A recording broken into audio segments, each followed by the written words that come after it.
वारणा पट्ट्यात वातावरणाच्या बदलामुळे भाजीपाला पिकावर रोगांचा प्रादुर्भाव. आधुनिक शेतीच्या तंत्रज्ञानाला सांगड घालत ड्रोनद्वारे फवारणी. सांगलीच्या वारणा पट्ट्यात वातावरणाच्या बदलामुळे भाजीपाला पिकावर रोगांचा प्रादुर्भाव होऊ लागला आहे. तर यावर्षी परतीच्या पावसाने शेतीचे तसेच भाजीपाल्यांचं नुकसान केलं आहे आणि त्यातच मध्यंतरी अवकाळी पाऊस झाला. अवकाळी पाऊस झाल्यानंतर कडाक्याची थंडी वाढली, त्यामुळे भाजीपाला आणि ऊस शेतीवर रोगांचा प्रादुर्भाव मोठ्या प्रमाणात झालेला आहे.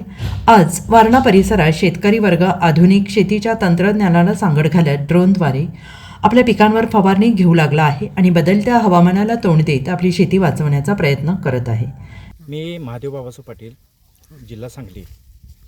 आता सध्याच्या या परिस्थितीमध्ये परतीचा अवकाळी पाऊस आणि हवामानातील होतेले वारंवार बदल यामुळे भाजीपाला असो किंवा ऊस पीक असो या पिकावरनी करपा तसेच लोकरी मावा याचा प्रादुर्भाव होत आहे.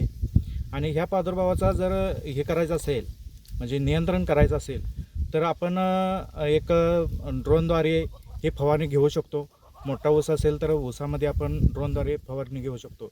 या ड्रोनच्या सहाय्याने फवारणी घेतल्यास याचे काय फायदे होतात. एक तर पाण्याची बचत होते, तसेच वेळेची बचत होते आणि पूर्ण क्षेत्रावरती याचे फवारणी एकसारखी होऊ शकते. आणि एक ही फवारणी होताना याचे जे ड्रोनमार्फत जी फवारणी केली जाते त्याचे थेंबाचे हे मायक्रो थेंबमध्ये रूपांतर केलं जातं.